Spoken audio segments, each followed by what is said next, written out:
The clink of a wine glass can sound like a death knell. I remember the chill crawling up my spine, the way my fingers tightened around the linen napkin in my lap. 30 years, and he looked at me like a stranger as he raised his glass. Not to me, but to her. That was the moment something inside me snapped, and something else was born. If you've ever given your life to someone who thought they could erase you with a smile, this story is for you. Subscribe to the channel and tell me where you're watching from. You'll want to see how this ends. They always dim the lights in those expensive restaurants. I guess to make you forget the price tags on the menu, or maybe to make betrayals easier to digest. I was staring at the flicker of the candle between us when he lifted his glass. Mark, my husband, my partner, my entire goddamn life for the past 30 years. To new beginnings, he said, smiling like the smug bastard he's always been. Only I hadn't seen it before. That smile used to mean love, safety, home. Now, it just meant war. Erin, seated just a little too close beside him, let out a breathy laugh and reached for her water. Her fingers grazed his arm like it was second nature. I caught the way she looked at him, the way her other hand settled protectively over her belly. "I'm pregnant," she said, eyes glinting. There was a pause. Not in the room.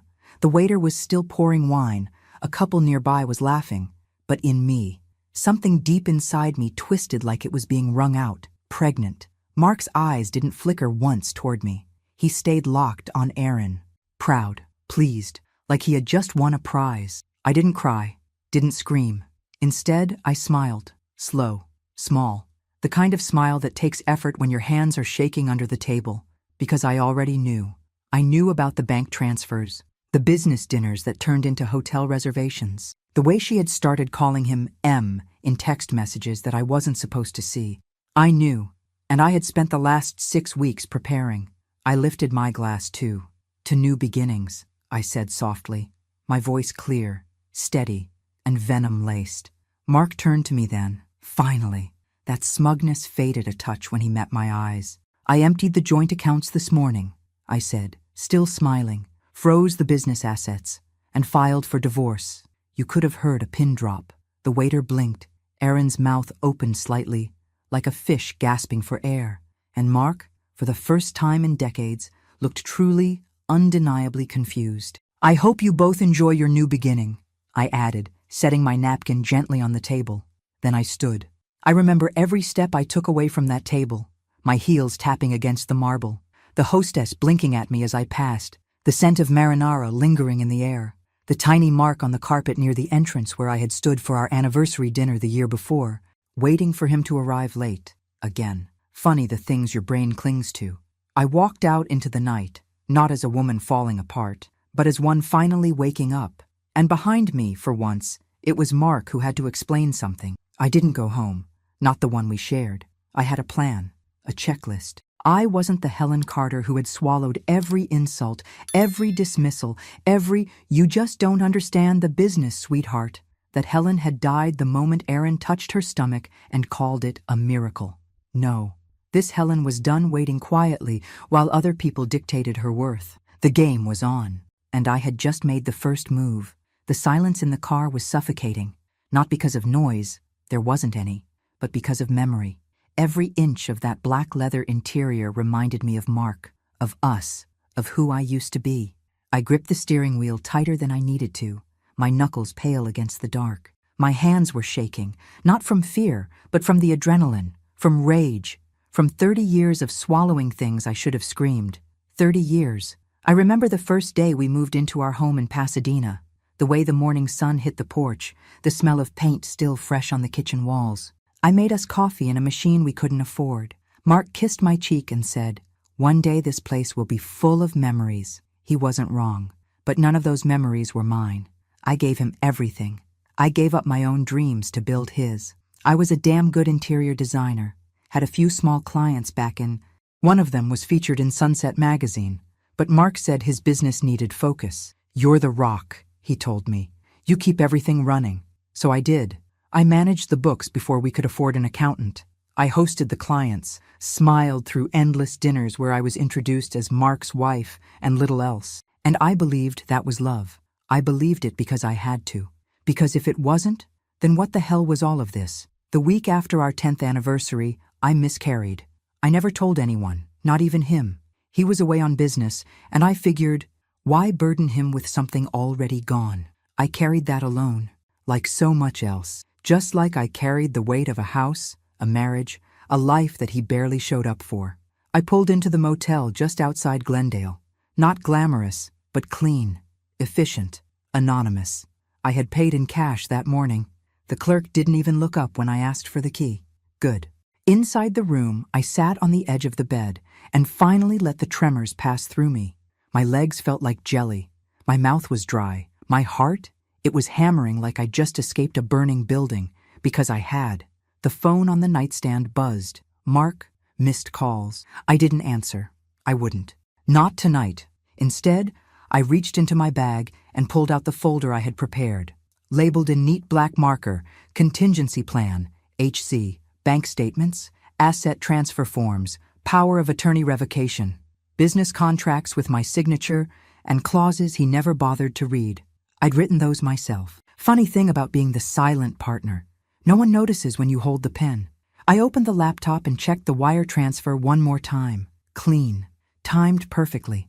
The business accounts were frozen under the emergency fraud clause I initiated with the bank that morning. Mark would wake up tomorrow to an empire in stasis. Untouchable. Useless to him without me. I stared at the screen, but I wasn't really seeing it. My brain drifted to that moment in the restaurant. Erin's smug little smirk, the way she rubbed her belly like it was some kind of trophy. My stomach churned. She was barely older than our goddaughter. Hell, she was supposed to be our goddaughter. And that's when the memory hit me like a freight train. It was Erin's 6th birthday. She had been so shy, hiding behind her mother's skirt.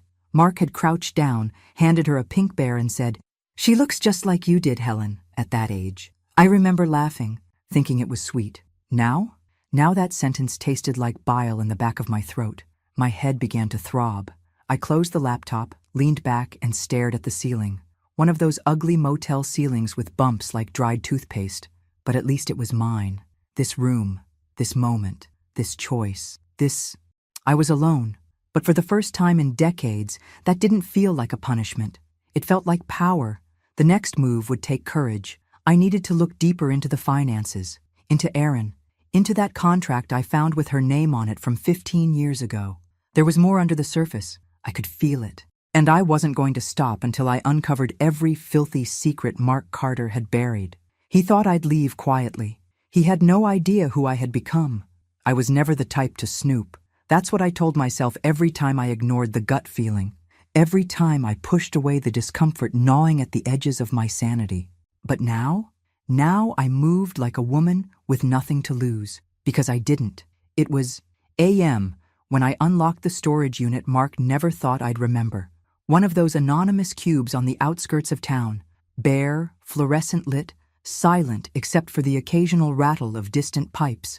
The code hadn't changed. Of course it hadn't. He never expected I'd be the one using it. The key turned with a dry, metallic click. Inside, boxes, file drawers, a spare office chair with one leg taped. Mark always said it was his overflow. He treated it like a graveyard for old invoices and manuals, but I knew better now. I pulled on gloves. I'd watched enough crime dramas in the background while folding laundry to know, always wear gloves. Not for crime, for cleanliness, for detachment, for control. The first few boxes were useless. Tax folders from client intake forms, old brochures. But the 4th box down. Something was different. Newer folders, labeled in Erin's handwriting. She had bubbly round letters, little hearts over her E's. Of course she did. I flipped open one marked Consulting. Inside, copies of wire transfers, not from the business, from a personal account I didn't recognize. Payments made out to her. Thousands, monthly, regular, and each one signed by Mark. I took a photo with my phone, then another, and another. I kept digging, and that's when I saw it, buried in a manila envelope with no label. A contract, dated August. A consulting agreement for Erin Wallace, claimed she'd be advising on branding and investor relations. There was a clause, a very specific clause.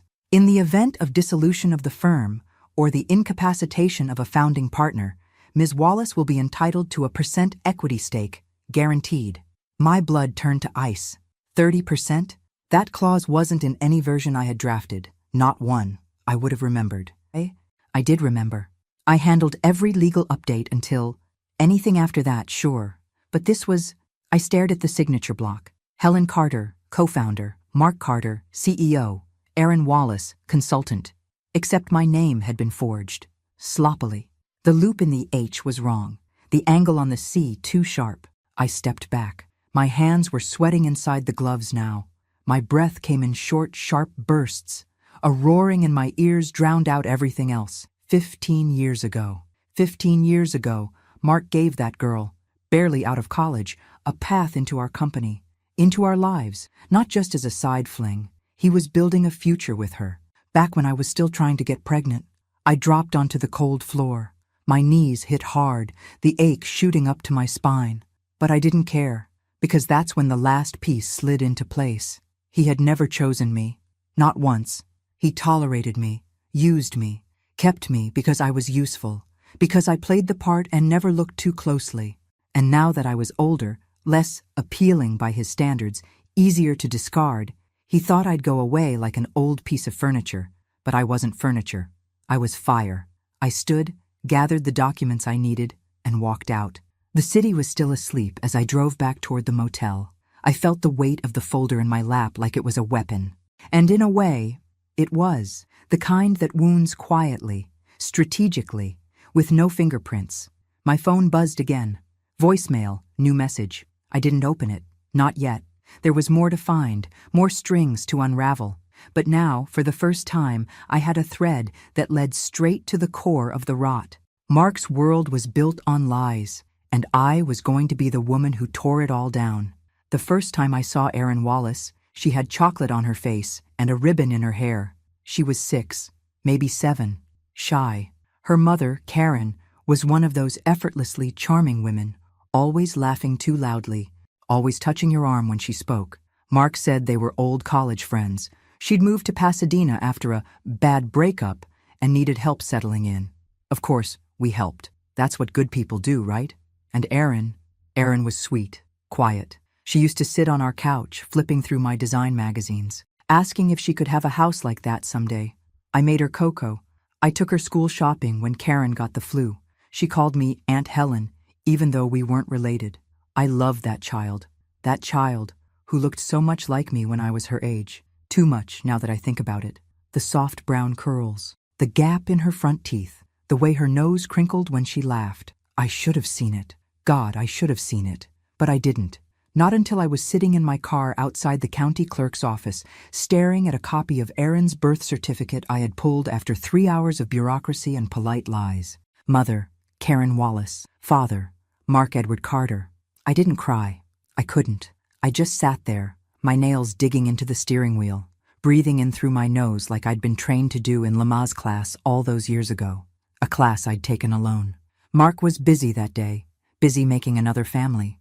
I laughed, a sharp, bitter sound that filled the car, a sound that didn't belong to me, not the me I used to be, that Helen, the one who trusted, who believed, who bent without breaking, was already dead.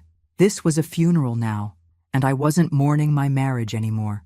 I was mourning me. My entire adult life had been wrapped around a lie with dimples and a giggle and big brown eyes.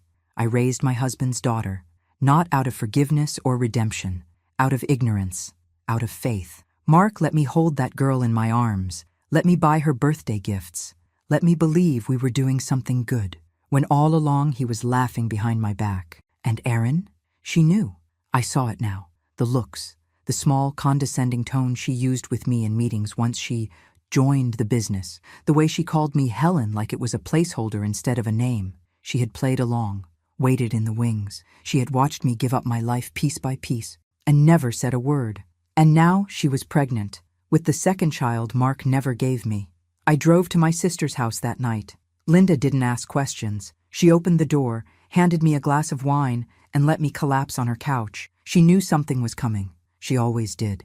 I need to show you something, I told her. I laid out the documents on her dining table, the forged contract, the bank transfers, the birth certificate. She stared, quiet, her jaw tight. This is criminal, she finally whispered. I shook my head. It's Mark. That's worse. No one ever believes you when it's someone like him. We sat in silence. The clock ticked. Her dog snored. Then Linda looked me in the eye. So what are you going to do? That was the question, wasn't it? Not if I do something, but what? I was done surviving. Now I would start strategizing. I leaned back in the chair and smiled for the first time in days. A cold, measured smile. I'm going to take everything he built and make him watch me do it. Because love didn't destroy me. He did. And now, I would be the one writing the ending. You don't really know yourself until you decide to burn everything down. The morning I filed the paperwork, the sky over Pasadena was an impossible blue.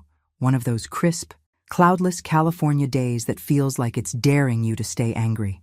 I walked into the courthouse at 8 a.m., heels clicking on tile, folder in hand, not a single strand of hair out of place. People looked at me like I was someone's assistant, a retiree, maybe a judge's wife. No one saw the grenade I was carrying. Divorce petition. Helen Carter, Veers Mark Edward Carter, emergency asset freeze application, signed and notarized corporate injunction, per clause, 14C of the founding agreement. His signature right there, back in, smug as ever. I had the power. I just needed to wield it. The clerk didn't blink. She stamped the documents, took my ID, handed me a receipt, and just like that, my 30-year marriage was officially unraveling, one legal stamp at a time. I walked out of that courthouse into the sun, heart hammering against my ribs, not from fear, from freedom. Back at the motel, I made 2 calls. First, to the bank. I confirmed the freeze on our joint accounts, business accounts, and the executive card I knew Erin had been using for her company dinners. Second, to Mark's lawyer. I didn't ask to speak to him. I left a message. This is Helen Carter. As of a.m. this morning, I've filed for divorce and enacted Clause 14C. Please advise your client to retain separate counsel. Oh, and tell him to check his wallet. He'll find it's lighter. Click. Then I waited. Didn't take long. At 1, my phone rang. Blocked number. I picked up and said nothing. Helen?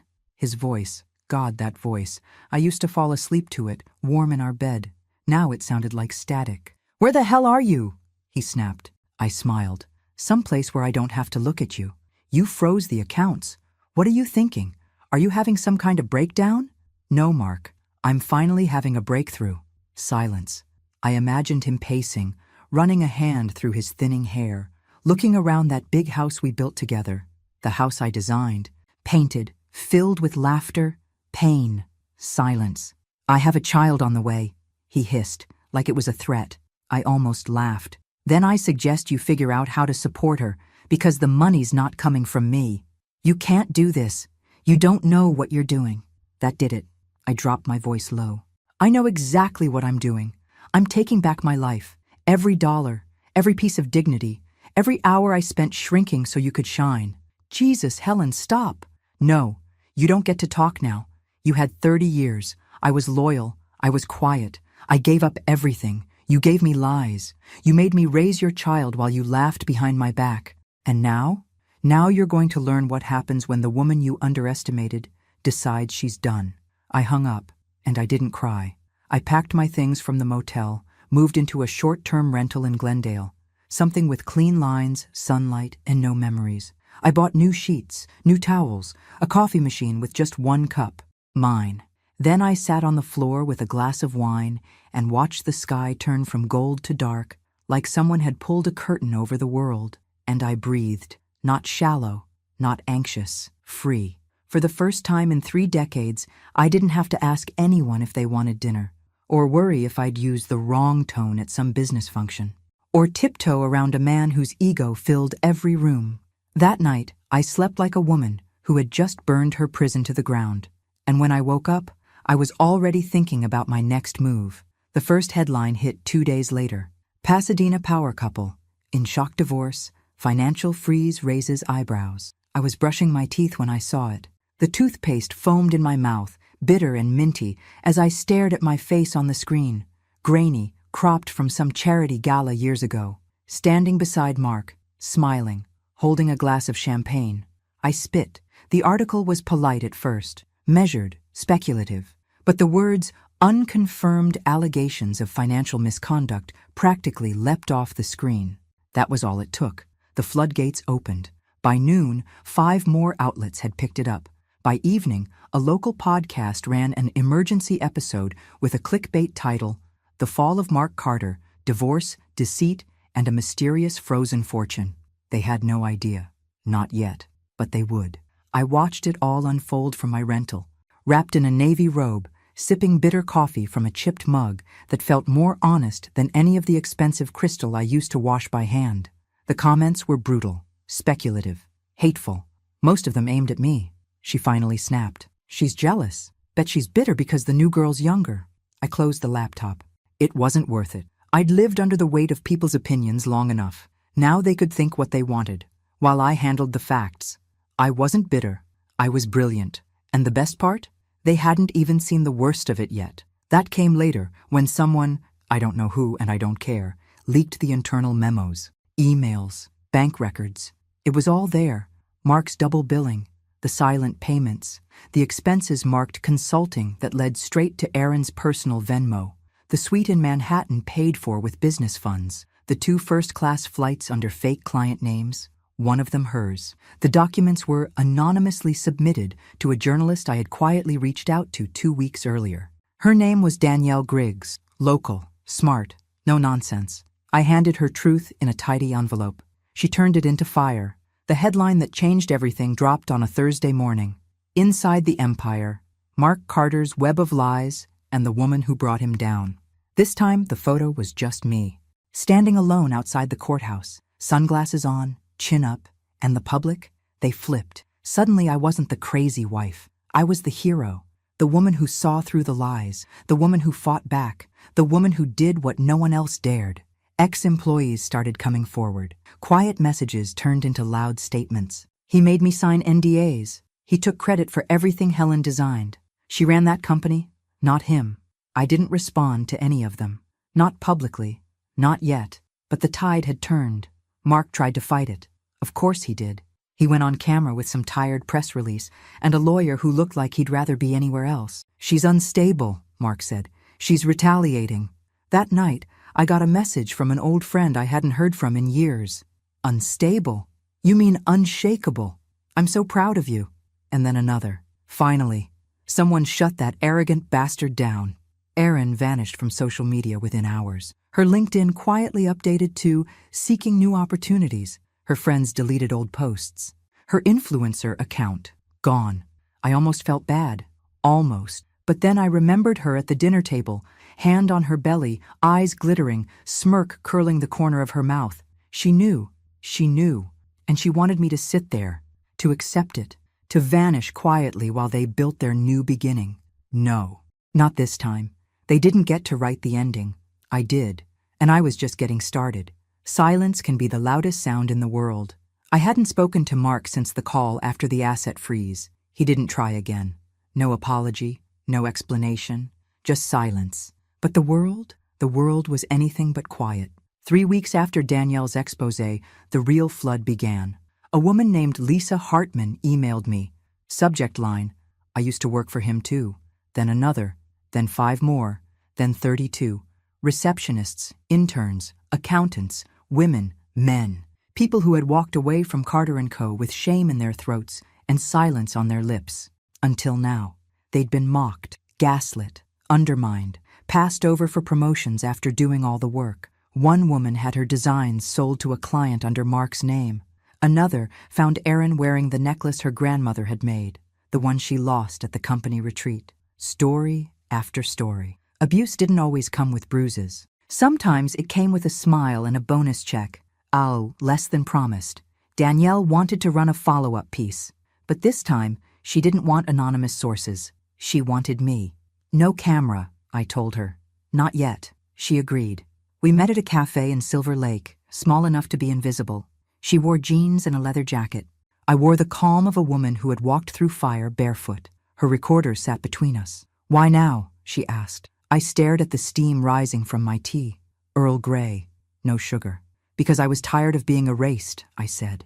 We talked for 2 hours. I told her everything, except the things I still needed to keep close. Some knives stay sharper when hidden. When the second article dropped, it didn't just trend. It roared. Helen Carter speaks. a legacy built on silence, and the woman who refused to stay quiet. They used a photo of me walking into the courthouse this time, alone, determined, no sunglasses, no fear. I was done hiding. That week, I received an email from a woman named Ava Klein, lawyer, Harvard, fierce. She had been following my story, and she had an idea.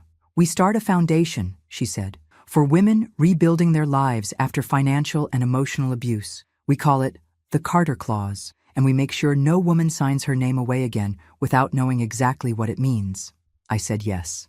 I didn't even blink.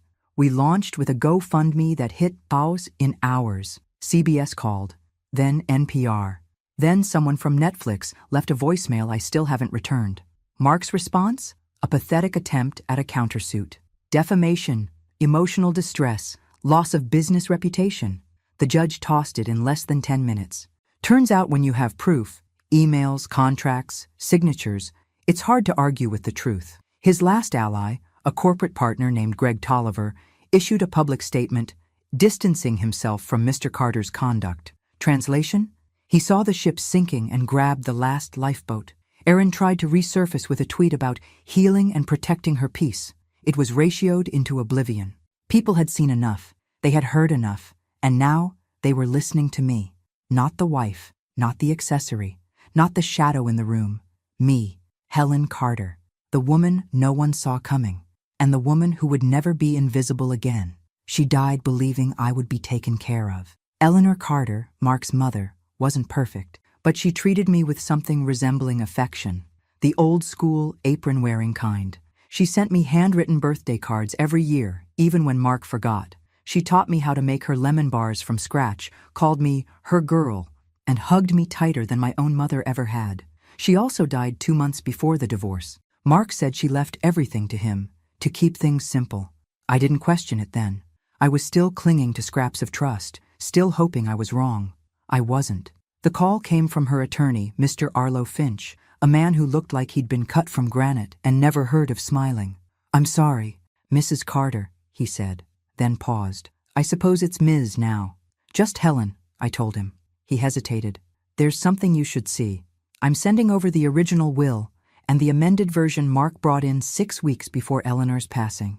I sat in my new apartment, hands clenched around a mug of chamomile tea that had long gone cold. As I read both documents side by side, the original left % of her estate to me, a vacation cottage in Mendocino, her jewelry, her Buick Riviera that she never let Mark touch. The amendment left everything to Mark, every last cent. Signed by Eleanor in shaky cursive that didn't match any of her previous signatures. Mark had power of attorney, medical, financial.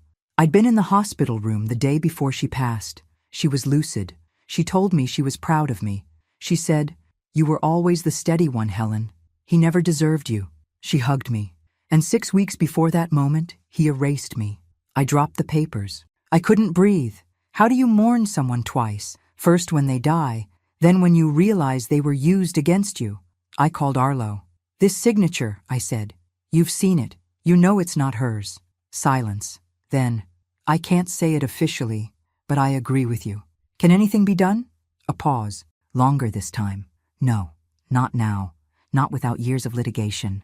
And with the statute of limitations and Mark's legal protections." He trailed off. "I'm sorry." I hung up, and I screamed. A deep guttural sound I didn't know I had in me. It tore through the walls of my small apartment. My voice cracked halfway through. I slumped to the floor and cried like I hadn't cried in years. Not over Mark, not over money, over Eleanor. She loved me, and he took that too. But something changed that night, something vital. This wasn't just about vengeance anymore. It was about justice, about truth, about every woman who's been erased, silenced, overwritten by a man with a bigger voice and a better tailor. I stood up. My face was swollen. My heart ached, but I was clear. Mark had stolen everything, but I still had my voice. And now, I was going to use it to make sure no one else ever lost theirs again. Justice doesn't come in a blaze of glory. It comes in paperwork, in deadlines, in the cold, precise language of people who have seen too many lies to flinch anymore. It was a Tuesday when I walked into the office of Cheryl Kim, a forensic accountant with a reputation for unraveling financial knots like they were shoelaces. Her desk was spotless, her blouse crisp. She didn't ask if I wanted water. She asked for evidence. I handed over 2 flash drives and a folder labeled Personal Hell Volume. "Mark Carter," I said. "Let's see what he's really worth." She started working before I even finished the sentence. For weeks, we dug, quietly, carefully.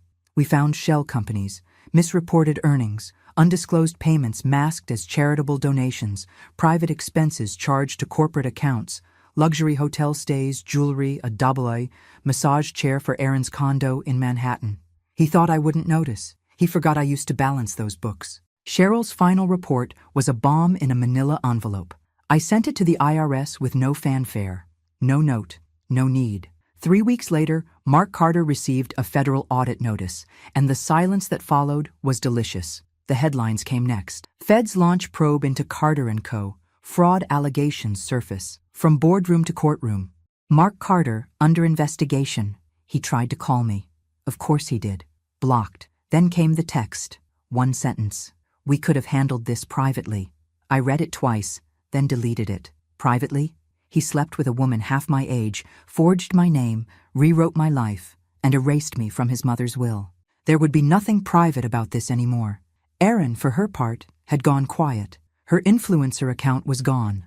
The last I heard, she'd been let go from her consulting role after the audit froze the firm's payroll. She posted something vague on Instagram stories once. Black background, white letters. "Sometimes you have to lose everything to find your truth." I screenshotted it.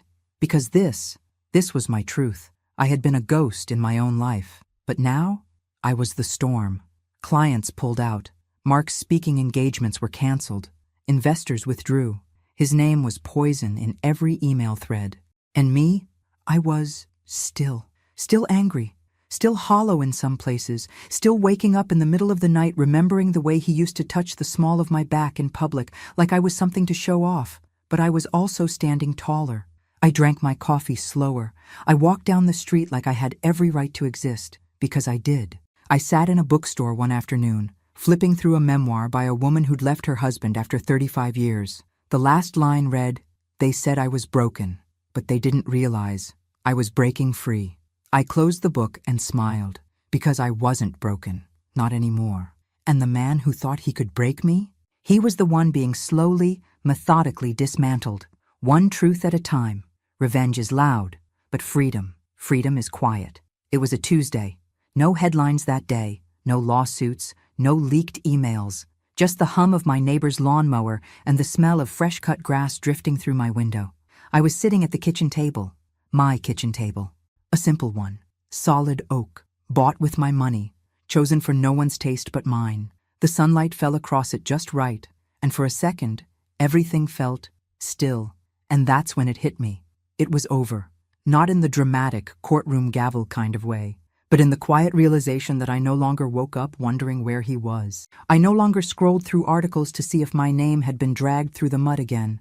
There was no Erin posting beach photos, no Mark pretending to be the victim, no calls from lawyers, just silence. And I didn't hate it. I didn't love it either. Not yet, but I was learning how to live in it. That afternoon, I walked down to the little cafe around the corner. It was the kind of place I would have skipped before, too casual, too small. Mark hated anything that didn't have valet parking and overpriced espresso. But now it was mine. The barista, a young man with tired eyes and a kind smile, recognized me. "You're Helen, right?" I hesitated. "Yes." He handed me my latte. "You're kind of a legend around here." I didn't know what to say. Then, as I turned to leave, a woman at the corner table waved me over. Late 40s, curly gray-streaked hair, tapping away at a laptop. "Sorry," she said. "I don't mean to intrude, but I'm with Reclaim Project. We help women over restart after divorce, financial abuse, things like that." She paused, then smiled. "We've been following your story. Would you ever consider speaking at one of our events?" My mouth went dry. I had nothing prepared, no speech. No platform, no fake smile to put on. And for once, I didn't need one. I just said, yes, not for them, not for some performance, for me. Because somewhere along the way, this stopped being about Mark, or Erin, or even Eleanor's will. It became about the version of me that never had a voice, the version who stayed quiet so people would like her, who made herself smaller so others could shine, who stood in the background of every photo of her own life. Not anymore. I walked home with a flyer in my purse and a strange new feeling growing in my chest. Not anger, not grief, purpose. That night I opened my laptop. I didn't check the news. I didn't Google Mark. I opened a blank document. Title, The Woman You Forgot to Fear. I started typing, and for the first time in 30 years, I didn't feel like I was telling someone else's story. I was finally telling mine. The first time I held my book in my hands, I cried. Not a dramatic, movie scene kind of cry. No soundtrack, no arms around me.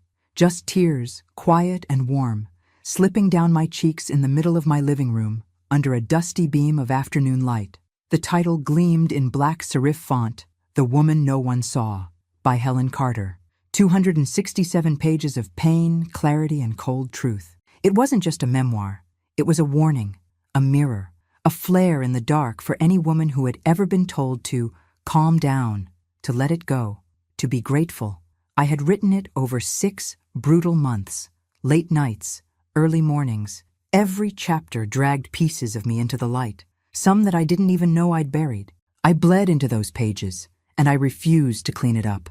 The day it hit Amazon, it sold out in 3 hours. Then the emails came, from strangers, from survivors, from daughters who watched their mothers go silent, from women who had become their mothers, from men, even, quiet, ashamed, repentant. Your book saved my sister. I left him. I took my kids, and I left. You made me believe in myself again. Mark sent a cease and desist within hours. His lawyer claimed it was character defamation, said I misrepresented events, weaponized emotional narrative, and caused irreparable damage to his reputation. My response? I posted the cease and desist letter on my website, with a single-line caption, "Here's what silence looks like when it's scared." The public turned feral. The backlash was swift. The hashtag #WeSeeHelen trended for 3 days. I didn't ask for it. I didn't organize it. But it found me. And Erin? She tried one last grasp at sympathy. A blog post. Long, rambling, about grief and being misled and finding herself in an impossible situation. It was deleted within the hour. I didn't respond. I didn't need to. Mark dropped the lawsuit, quietly, without comment. His law firm removed his name from the masthead. His former clients? Gone. He still had money. But no one wanted to sit next to him anymore. At one event, a woman approached me with a hardcover copy of the book and eyes that had clearly seen too much. She held it out to be signed, then said, "You didn't just survive him, you outlived his shadow." And that's when I knew. This wasn't revenge. This was resurrection. I had taken everything he tried to erase and carved it into permanence. Not in court, not in fire, but in ink. And nothing he did now could unwrite me. The Pacific is a strange kind of blue in April. Deeper, moodier. The kind of blue that feels like it could swallow you whole if you let it. I stood on the shore of Santa Monica, my toes dug into the cool sand, the wind tugging gently at my scarf. The exact same date, April 10th. 31 years ago, Mark and I toasted our first anniversary at a little seafood place up the road. He'd bought me a necklace I later learned he'd charged to a company card. I wore it anyway. Today I wore nothing but myself. No jewelry, no makeup, no performance, just me. My phone buzzed in my coat pocket. I didn't check it. Not yet. I wasn't ready to come back from this moment. The waves whispered, each one carrying away a version of me I no longer needed. The woman who apologized for speaking up. The woman who measured her worth in someone else's comfort. The woman who mistook survival for peace. Gone. In her place, someone quiet, clear, steel-backed. I had spent so long bracing for impact, waiting for the next lie, the next betrayal, the next wave to drag me under. But now, the storm had passed. Mark? Last I heard, he was consulting, a fancy word for unemployed with excuses. Erin had moved to Denver. Word was she took the baby with her. No more designer purses, no more brand deals, just a woman holding the wreckage of a castle built on someone else's foundation. I didn't hate her anymore. I didn't need to, because hate keeps you tethered, and I was finally untethered. I reached into my coat and pulled out my phone. One new voicemail. Hi, Helen. This is Andrea from Beacon Publishing. We're excited about the sales numbers for The Woman No One Saw. We want to talk to you about a second book, maybe even a series. Let us know if you're open. I smiled, not because of the offer, because they saw me, really saw me. I closed the phone, slid it back into my pocket, and stared at the horizon. For the first time in my adult life, I didn't belong to anyone. Not to a husband, not to a story, not to a legacy I didn't choose. I belonged to me, and the silence around me? It wasn't loneliness, it was peace. I turned, walking away from the water, one steady step at a time. Whatever came next, it would be mine, all of it. And this time, I would write the story myself. Thanks for listening. Don't forget to subscribe and feel free to share your story in the comments. Your voice matters.